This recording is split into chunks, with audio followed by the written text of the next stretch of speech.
Shalom,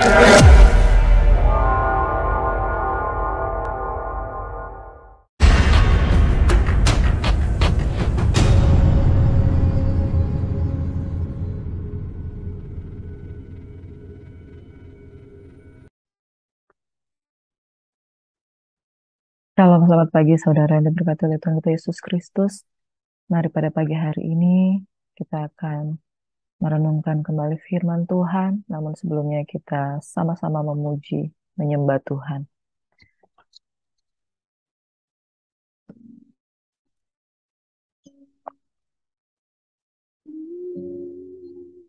Kau baik Tuhan.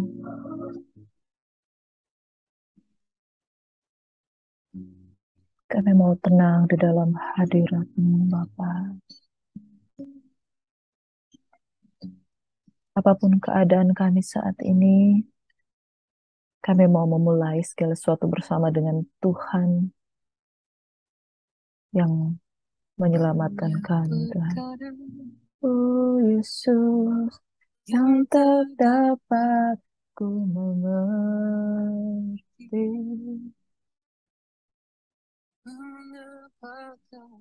Haleluya, haleluya, di dalam kehidupan. Amin. Satu perkara yang ku simpan dalam hati, tiada satupun kan terjadi tanpa Allah peduli.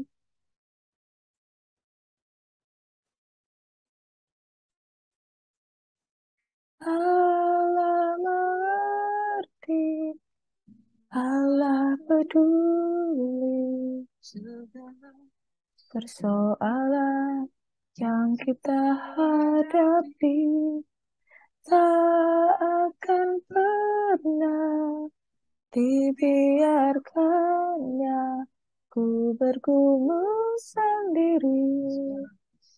Allah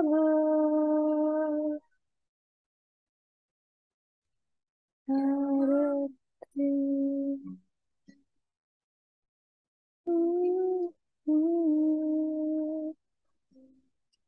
Lebih lagi kita mengandalkan Tuhan. Lebih lagi kita mencari Tuhan. Apapun keadaanmu, datang pada Tuhan. Mulailah segala sesuatu bersama dengan Tuhan. Sebab Dia baik. Oh, yang tak dapat ku mengerti. Mengapakah harus terjadi di dalam kehidupan ini? Satu perkara yang ku simpan dalam hati, tiada satupun kan terjadi tanpa Allah peduli.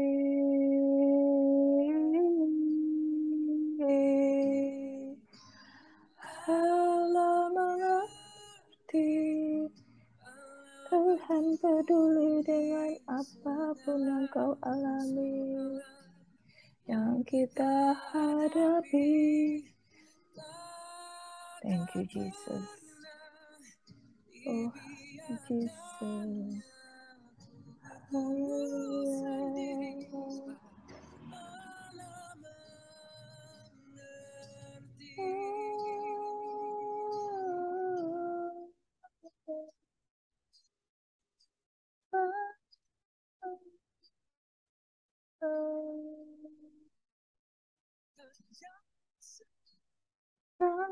Jangan sendiri.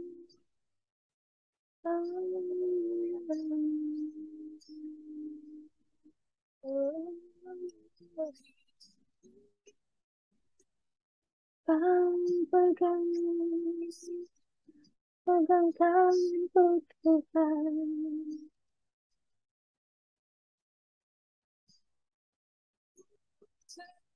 Kami percaya, yes Lord.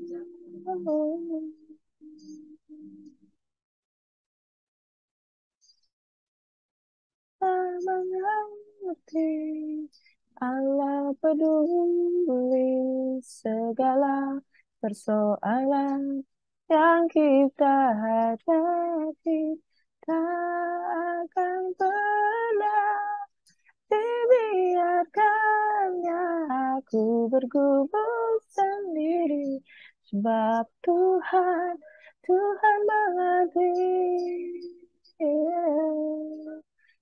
Tuhan mengerti, Tuhan peduli. Apapun yang kau hadapi, tak akan, tak akan dibiarkan. Haleluya. Tak akan dibiarkan engkau bergumul sendiri.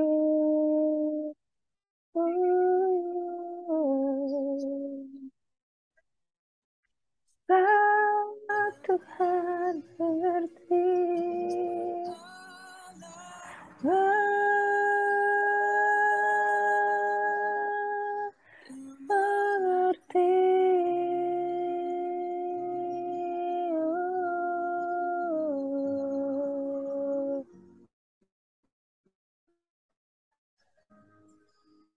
Tuhan mengerti.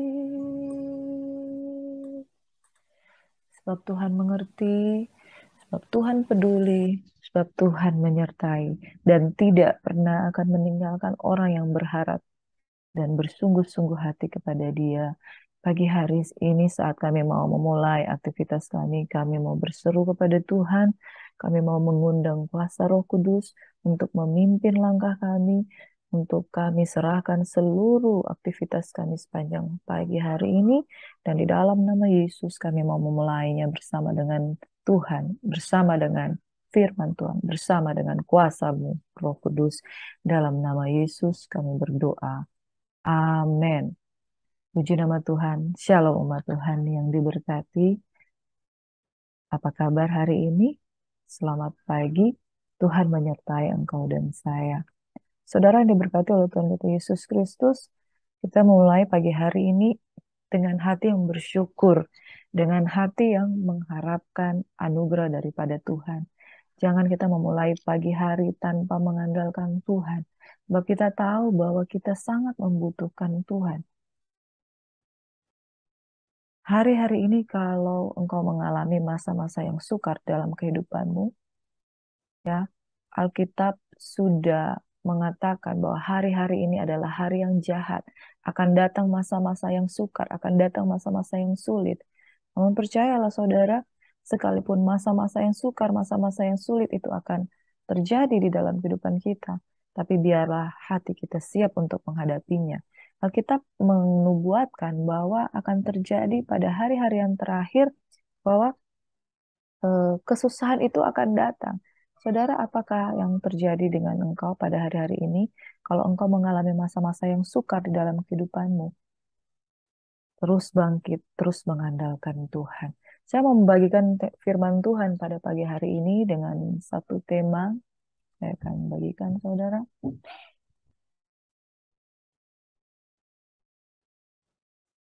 Tema firman Tuhan yang saya bagikan pada pagi hari ini yaitu bangkit dari titik terendah. Dengan firman Tuhan yang terambil dari kitab 2 Raja-Raja ayat pasal 4 ayat 1 sampai ayat yang ke-7. Bangkit dari titik terendah. Firman Tuhan ini terambil dari 2 Raja-Raja 4 ayat 1 sampai ayat yang ke-7. Kita akan baca bersama, saudara.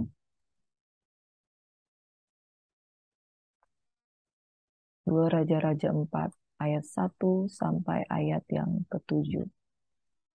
Salah seorang dari istri-istri para nabi mengadukan halnya kepada Elisa sambil berseru, "Hambamu suamiku sudah mati, dan engkau ini tahu bahwa hambamu ini takut akan Tuhan. Tetapi sekarang penagih hutang sudah datang untuk mengambil kedua orang anakku menjadi budaknya." Jawab Elisa kepadanya, "Apakah yang dapat kuperbuat bagimu? Beritahukanlah kepadaku apa-apa yang kau punya di rumah." Berkatalah perempuan itu, "Hambamu ini tidak punya sesuatu apapun di rumah, kecuali sebuah buli-buli berisi minyak." Lalu berkatalah Elisa, "Pergilah, mintalah bejana-bejana dari luar, daripada segala tetanggamu bejana-bejana kosong, tapi jangan terlalu sedikit.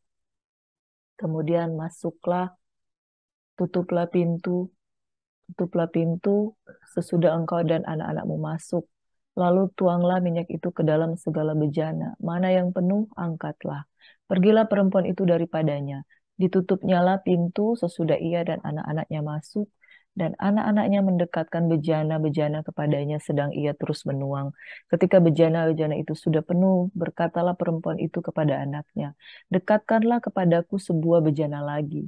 Tapi jawabnya kepada ibunya, "Tidak ada lagi bejana." Lalu berhentilah minyak itu mengalir. Kemudian pergilah perempuan itu memberitahukannya kepada abdi Allah. Dan orang ini berkata, "Pergilah, jualah minyak itu, bayarlah hutangmu, dan hiduplah dari lebihnya engkau serta anak-anakmu." Saudara yang diberkati oleh Tuhan kita Yesus Kristus, firman Tuhan pada pagi hari ini saya memberikan tema bangkit dari titik terendah. Bangkit dari titik terendah artinya tidak ada titik yang lebih rendah dari titik ini pada seseorang ini, ya. Titik terendah. Ketika titik terendah ini tidak ada titik yang lebih rendah dari titik ini, artinya orang itu ada di sangat di keterpurukan. Tiap orang memiliki titik terendah yang berbeda, saudara.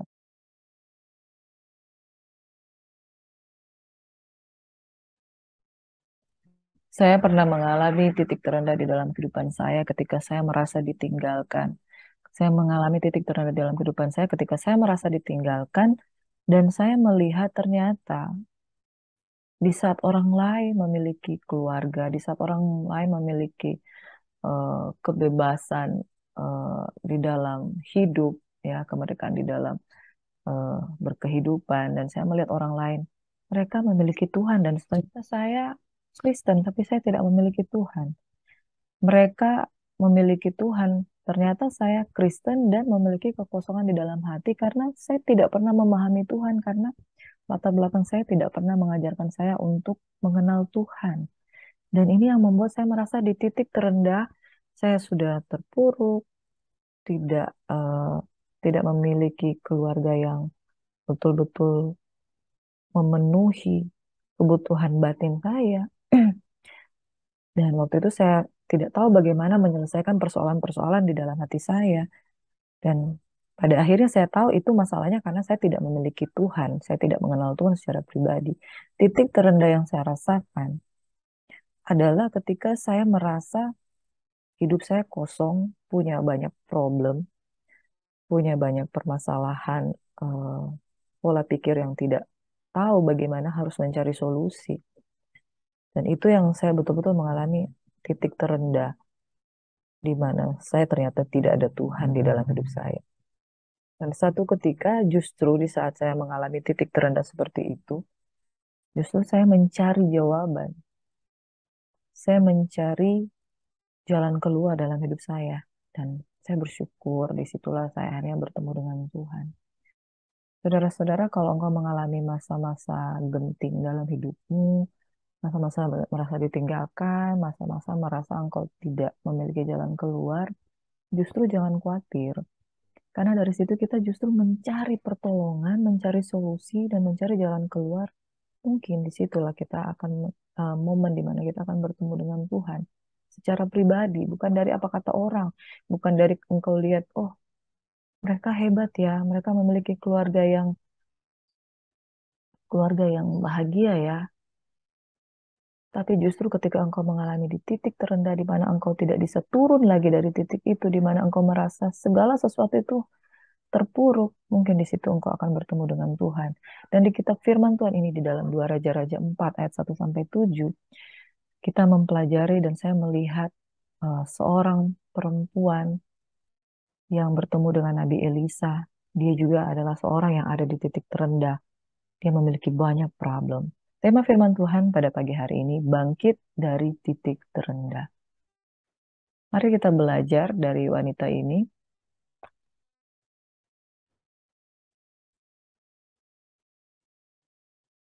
Mari kita belajar dari wanita ini, apa yang menjadi keadaan dia, permasalahan yang dia miliki, yaitu pertama ia adalah seorang janda.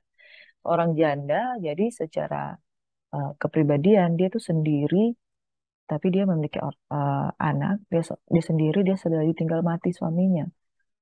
Dia ditinggal mati suaminya, almarhumnya, suaminya seorang hamba Tuhan. Tapi even walaupun suaminya seorang hamba Tuhan, lihat, suaminya meninggalkan hutang dalam kehidupannya. Saudara-saudara, sekalipun engkau memiliki suami yang mungkin dulu secara status, secara ekonomi, uh, secara keberadaannya mungkin terpandang ya, salah seorang hamba Tuhan adalah seorang yang terpandang. Seorang hamba Tuhan adalah seorang yang memiliki kedekatan dengan Tuhan, pasti dia memiliki solusi-solusi dalam hidup. Tapi lihat apa yang menjadi warisan bagi janda ini yang notabene dia memiliki anak.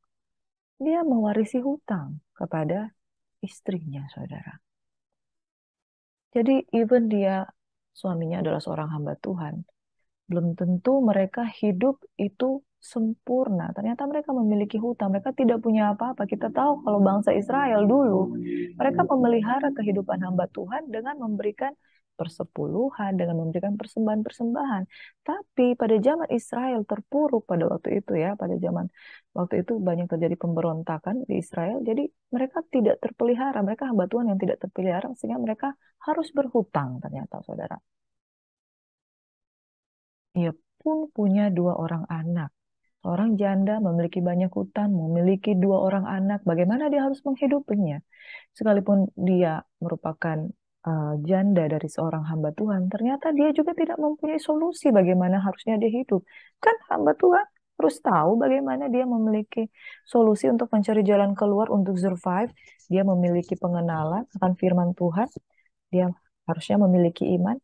Tapi janda ini ketika dia datang kepada Nabi Elisa, dia datang dengan segala macam problem yang dia punya.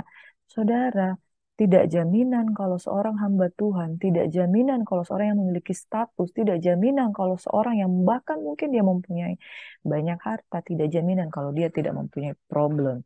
Dan janda ini menjadi seorang janda yang kita lihat dia ada di titik terendahnya. Dan yang kelima, saudara, yang terakhir, ia terancam karena dikejar-kejar debt collector, penagih hutang. Saudara-saudara, saudara bayangkan kalau tidak punya uang, memiliki hutang, punya dua orang anak, dia harus menanggung anaknya, memberi makan, dan lain sebagainya, dikejar-kejar pula oleh debt collector. Debt collector, kalau kita tahu, debt collector sekarang itu preman, ya, sering menggunakan kekuatannya, menakut-nakuti, mengancam, bahkan bisa, kalau dia memiliki segala sesuatu, itu bisa diambil paksa. Jadi saudara-saudara, dia memiliki keterancaman. Mana ada seorang perempuan janda ditinggal mati suaminya dengan memiliki tanggungan dua orang anak. Mana ada yang bisa kuat menghadapi masalah ini. Saudara, wanita ini ada di titik terendah di dalam kehidupannya.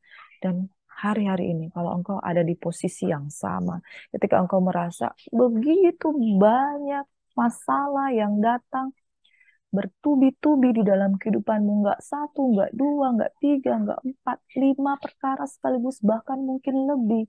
Saya mau katakan hari ini, saudara, engkau diberkati Tuhan. Dan jangan takut, jangan khawatir. Terus mencari Tuhan. Karena Tuhan pasti memberikan solusi di dalam kehidupan kita.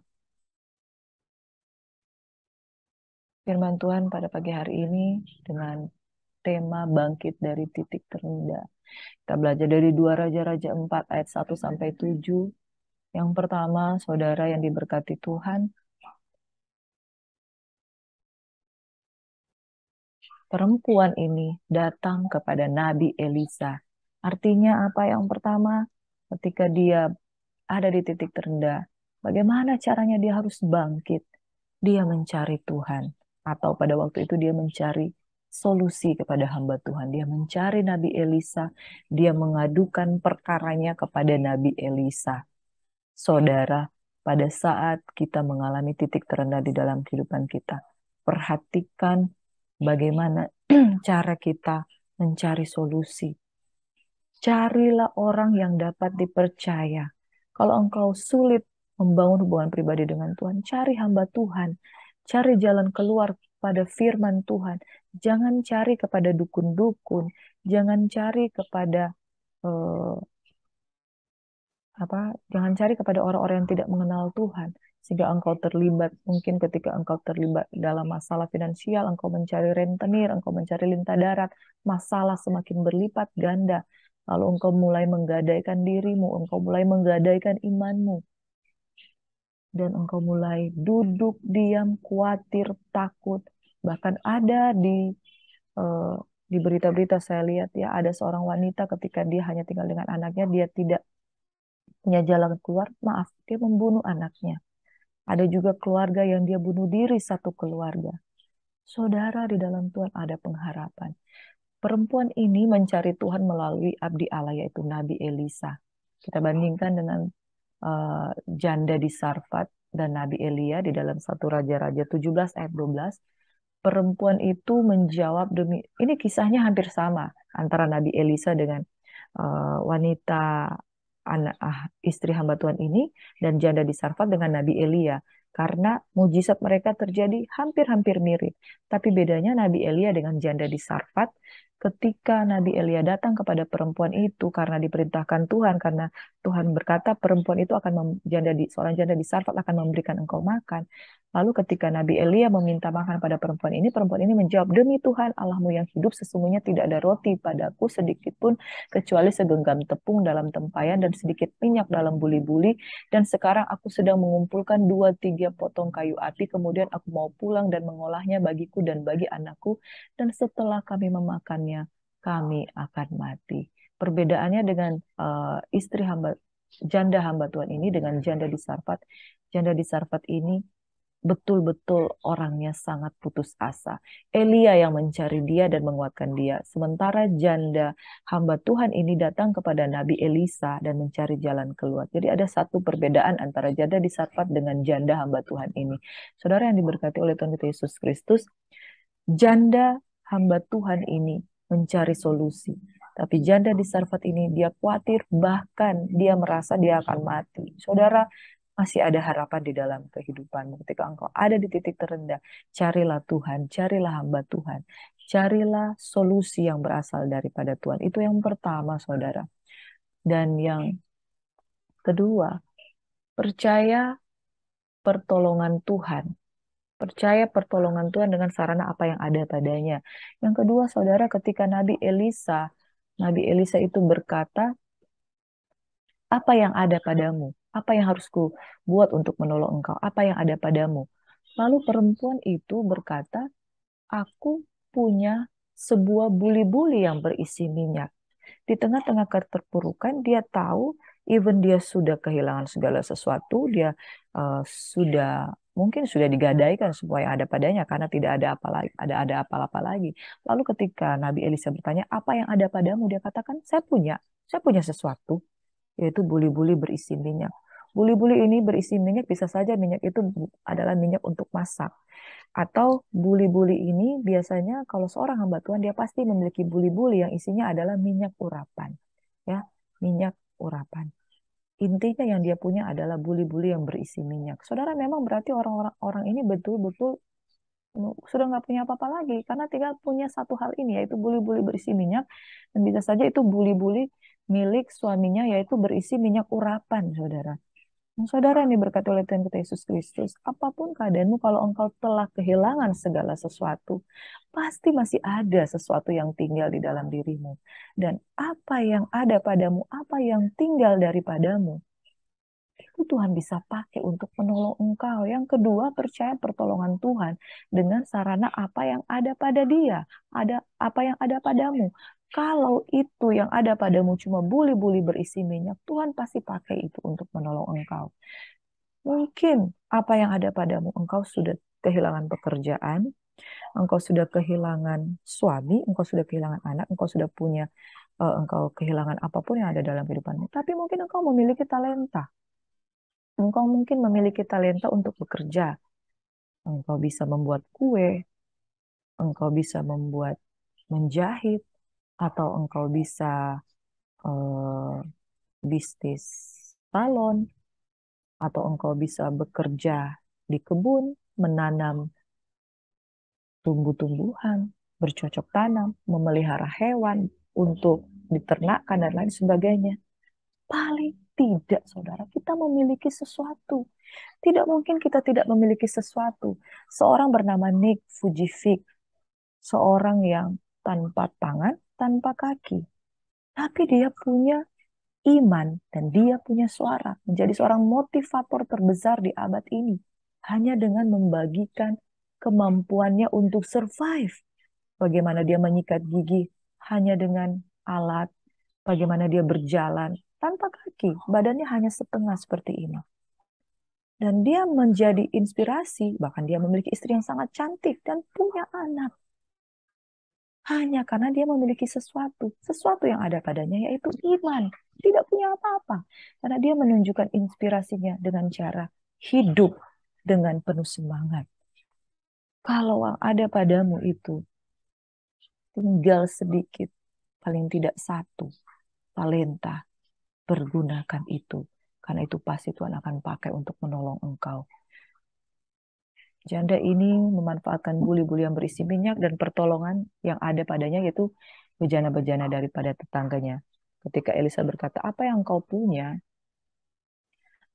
Ketika Elisa bertanya, apa yang engkau punya? Yang ada padaku hanya buli-buli berisi minyak. Dan eh, minta cari bejana lain. Lalu dia mulai mencari kepada tetangga-tetangganya, memberikan dia, dan tetangganya membelikan bejana yang tidak sedikit. Berarti, saudara, selain dia masih memiliki buli-buli minyak, dia juga masih memiliki relationship yang baik. Dia masih memiliki relationship yang baik dengan tetangga-tetangganya. Itu sebabnya dia masih mendapatkan pinjaman bejana-bejana daripada tetangga-tetangganya. Apa yang ada padamu dan pertolongan yang ada di sekitarmu. Pertolonganmu begitu ajaib. Pasti ada banyak pertolongan yang Tuhan berikan di dalam kehidupan kita, saudara. Yang ketiga, taat terhadap instruksi Tuhan. Ayat yang ketiga, ketika diperintahkan carilah bejana, dia langsung pergi. Dan dia memiliki relasi yang baik dengan tetangga-tetangganya. Akhirnya mereka meminjamkan dia bejana-bejana. Dan ketika hamba Tuhan mengatakan, tuangkan minyak yang ada padamu di bejana-bejanamu, saudara membaca, apakah ada dia bersungut-sungut hati kepada Nabi Nabi Elisa? Mari kita lihat. Mari kita kembali kepada firman Tuhan.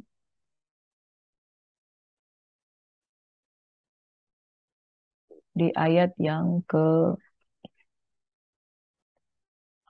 kelima, pergilah perempuan itu daripadanya, ditutupnyalah pintu sesudah ia dan anak-anaknya masuk, dan anak-anaknya mendekatkan bejana-bejana kepadanya, sedang ia terus menuang. Ayat yang keenam, ketika bejana-bejana itu sudah penuh, berkatalah perempuan itu kepadanya, dekatkanlah kepadaku sebuah bejana lagi. Oh, kita mundur di ayat yang ketiga, lalu berkatalah Elisa, pergilah mintalah bejana-bejana dari luar daripada segala tetanggamu, bejana-bejana kosong, tapi jangan terlalu sedikit. Amin, saudara. Ketika dia diperintahkan oleh Nabi Elisa, dia langsung taat, saudara.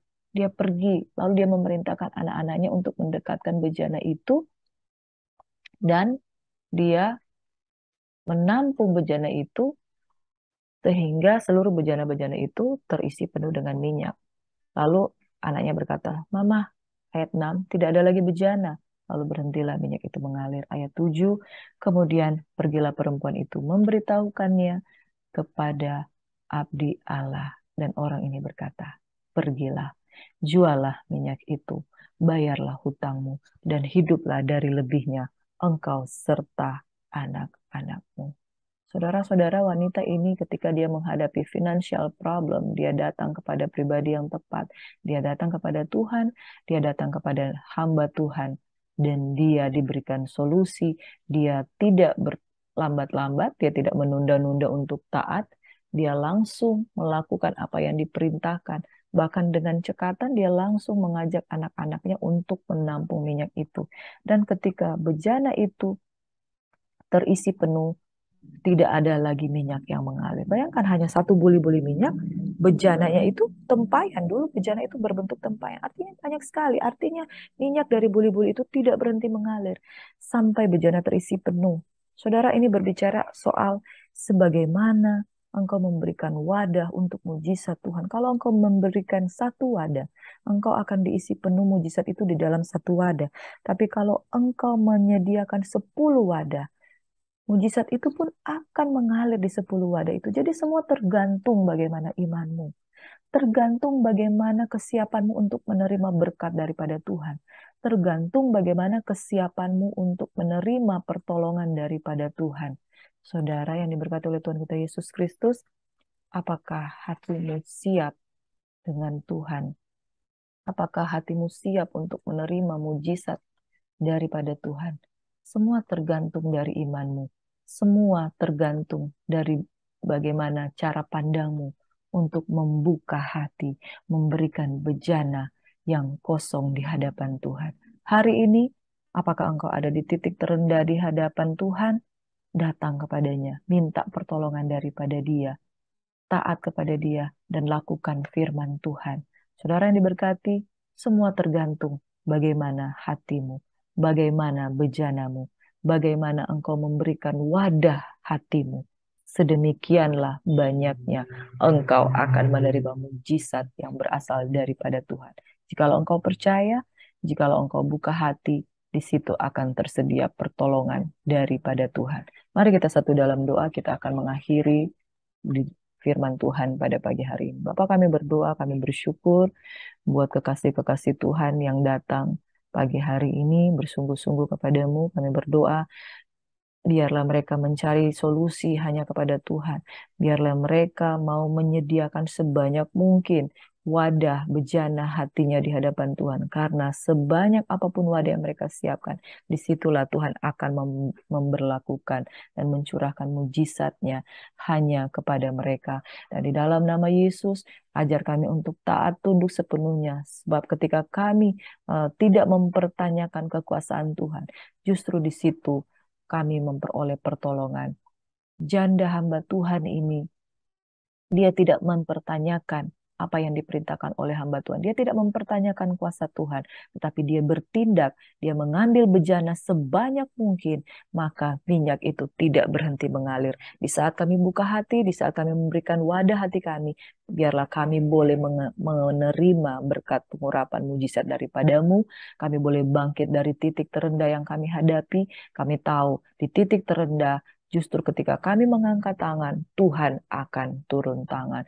Demi nama Yesus Tuhan kami berdoa, sambut pagi hari ini. Urapan Tuhan mengalir dalam nama Yesus. Mari kita sekali lagi mau datang kepada Tuhan. Terima kasih Tuhan.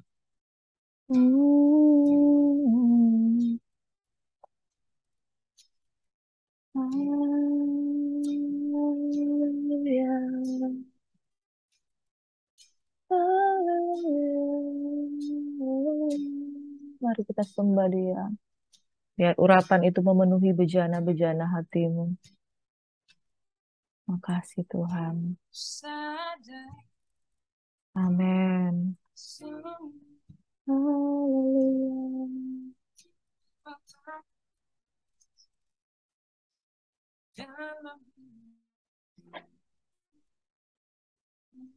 Mari kita percaya pada pertolongan Tuhan.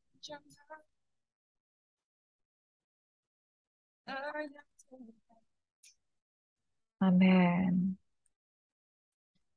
Walau ku tak dapat melihat semua rencanamu. Ya, benar. Walaupun engkau tidak dapat melihat pertolongan Tuhan hari ini, tapi saat engkau buka hati, Dia akan sediakan, saudara. Mari sembah Tuhan, kuatkan hatimu, kuatkan imanmu. Haleluya. Atas kenyataan hidupku,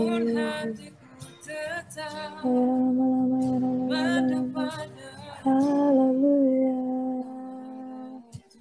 Kau ada untukku, Tuhan.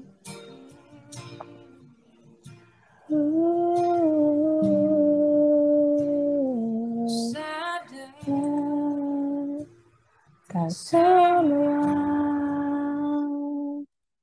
dapat aku miliki di dalam hidupku. Biar kuasa dan urapanmu mengalir pagi hari ini saat kami menyembah Engkau Tuhan, saat kami mengandalkan Engkau Tuhan. Walau ku tak dapat melihat, oh, Engkau ada.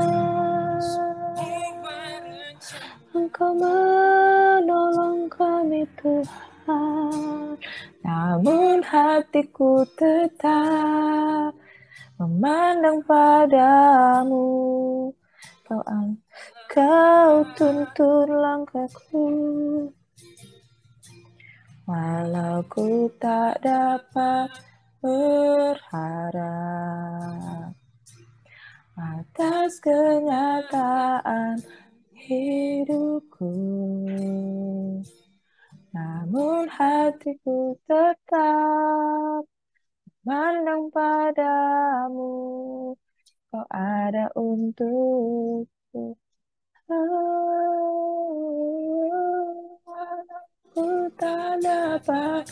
Walau ku tak dapat melihat Engkau ada, rencanamu Tuhan, namun hatiku tetap memandang padamu. Kau tuntun langkahku. Berdoa pagi hari ini, siapapun yang datang mengandalkan Engkau, urapan itu mengalir. Urapan itu mengalir di dalam bejana hati kami. Bangkit dan jadi pemenang, bangkit dan jadi kuat. Oh, Bapak, terima kasih Tuhan. Oh, namun hatiku tetap memandang padamu. Kau ada untukku. Oh Yesus Tuhan, hatiku tetap memandang padamu. Kau ada untukku.